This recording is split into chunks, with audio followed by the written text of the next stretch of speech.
Yeah. The British say that they were...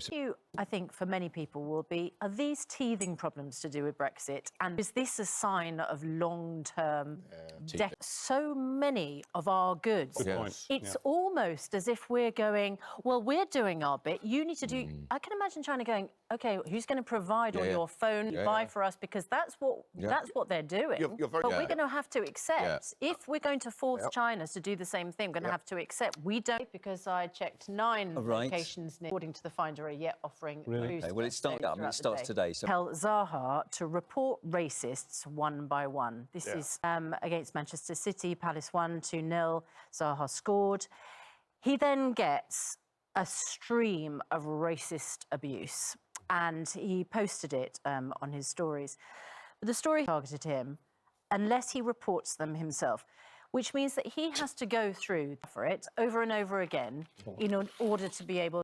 has said he will not take the knee because he says, what is changing? Yeah, right. What message isn't for me to get a million messages saying we stand with you and it's disgusting, or about me getting sympathy. I'm not here for all which caused the derailment in the first place. A tragic accident. And as you say, climate change blamed for driving. And then there's a vicious cycle, isn't there? Because that then causes problems to our transport system. And we stop 26, trying to get... You could sort of, you know, as a layperson, understand that it might have happened immediately. On the way, that's something that has to be considered. Good morning, welcome back. Nice to see you back. Thank you very much indeed. It's no coincidence, by the way, that Lady in red. I'm dressed for our guest. He will be flat programme. I mean, plus a change and all that. I mean, a stupid row with the French over fishing, which should not be happening. It's so easily resolvable. And a train crash, which it would appear absolutely shouldn't have happened. I mean, what looks like, and it's very early doors as yet, a signals failure, the kind of thing that kind of happened in the 1970s. We'll also be talking to a rail expert in about an hour or so, just to see if we can get any more on this story. But it's obviously a breaking story. We'll keep coming back to it through the show and hopefully have a bit of a clearer picture towards the end. Now, this ridiculous argument with the French. I thought I was on Any Questions on Friday, and the point I made was that, I mean, of course, the endeavour is a noble one. Campaign that the United Nations Development Programme has released, and it's very timely. Let's have a look. For the COP26 summit. And Here, because we've got 2 stories quickly to talk. Kevin, I just wanted to... OK, lots more to come on this programme. There looks a bit still early. We've got Joanna Lumley, we've got Krista Berg, and we've got hero veteran Brian Wood, and lots more. I mean, all the latest on that train crash just outside Salisbury. You're watching Good Morning Britain on ITV. See you in a moment. Morning, and that means it's time for competition, and we have a prize worth over 72 grand to be won. Andy has all the details. All righty, let's move on. Thanks very much. Thanks a lot, mate. 6:59 now. War veteran Brian Wood is going to be setting off today on an epic challenge which will see him run a marathon every day for the next 25 days. Incredible. And he's going to see. Right, let's have a look at the weather with Laura, who is in Glasgow, of course, at COP26. Morning. Morning. Good morning, Britain. It's 8 minutes past 7.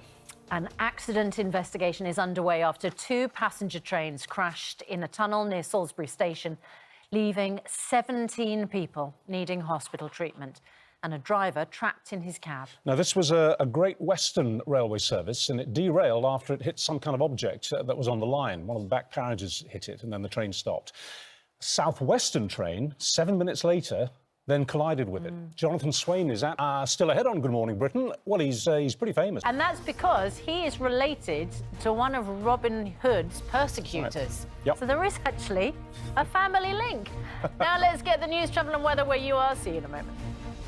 Exactly 20 minutes past 7, still to come on the programme. 100 people in to cut back on animal products. It's the first in a series of tips from children that we're sharing this week as the climate conference COP26 gets underway. And it's interesting what Saren says, because we are debating this morning whether we should put a tax on beef.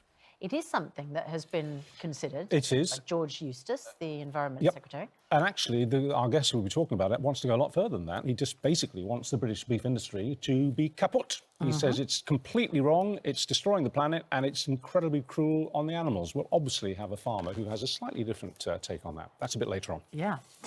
Meat and dairy account for 14% of global greenhouse gas emissions. Yep, it's a big pesky output. Methane. OK, 25 minutes past 7. More on our top story now, and questions being asked about how these two trains full of passengers collided in a tunnel near Salisbury last night. Yeah, about 100 people, including a newborn baby, had to be rescued when one train derailed after hitting some kind of object on the track. And then 7 minutes later, another one ploughed into it. And joining us is... A joint statement from South Western Railway, the Great Western Railway and Network Rail said they're cooperating fully with British Transport Police and Rail Accident Investigation Branch to understand how this happened. We'll be speaking to one of the bosses of one of those rail companies on the programme this morning. About 8 o'clock, I think. Now then, still to come, after actress Alice Evans